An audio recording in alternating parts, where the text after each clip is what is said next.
Non unit protection scheme વિશે સંક્ષિપ્તમાં જણાવો. તો આ એક એવી સ્કીમ છે કે જેમાં ક્રમિક રિલે એટલે કે એક રિલે અને એની આગળની રિલે એના ગ્રેડિંગનો ઉપયોગ કરીને પ્રોટેક્શન આપે છે. તેને નોન યુનિટ પ્રોટેક્શન સ્કીમ તરીકે ઓળખવામાં આવે છે. ઓવરકરન્ટ અને ડિસ્ટન્સ પ્રોટેક્શન એ નોન યુનિટ પ્રકારના પ્રોટેક્શન સ્કીમના શ્રેષ્ઠ ઉદાહરણ છે. હવે આમાં રિલે ઇન ઝોન ફોલ્ટ માટે કાર્ય કરે છે તેમજ આઉટ ઓફ ઝોન ફોલ્ટ માટે બેકઅપ પ્રોટેક્શન પૂરું પાડે છે.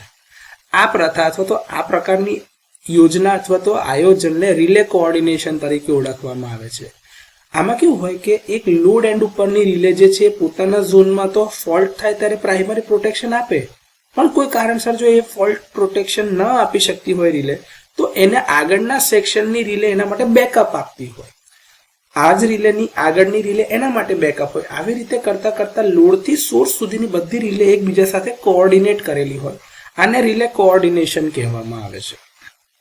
એથી કરીને એક શું થશે કે આ પ્રકારના રિલે અમુકવાર અંડરરીચ અને ઓવરરીચ જેવી સમસ્યાનો સામનો કરે છે અને ટ્રાન્ઝિયન્ટ ફોલ્ટની પરિસ્થિતિમાં ખોટા ટ્રિપિંગ થાય છે કે ભાઈ પ્રાઇમરી પ્રોટેક્શન ઓપરેટ થતા પહેલા બેકઅપ ઓપરેટ થઈ જાય છે. તો આ પ્રકારના પ્રોબ્લેમ્સ આમાં થઈ શકે છે. હવે એ નોંધવા જેવો મુદ્દો એ છે કે ડિસ્ટન્સ રિલે જે છે એની રીચ જે છે એના ઉપર કયા કયા બીજા પરિબળ અસર કરે છે.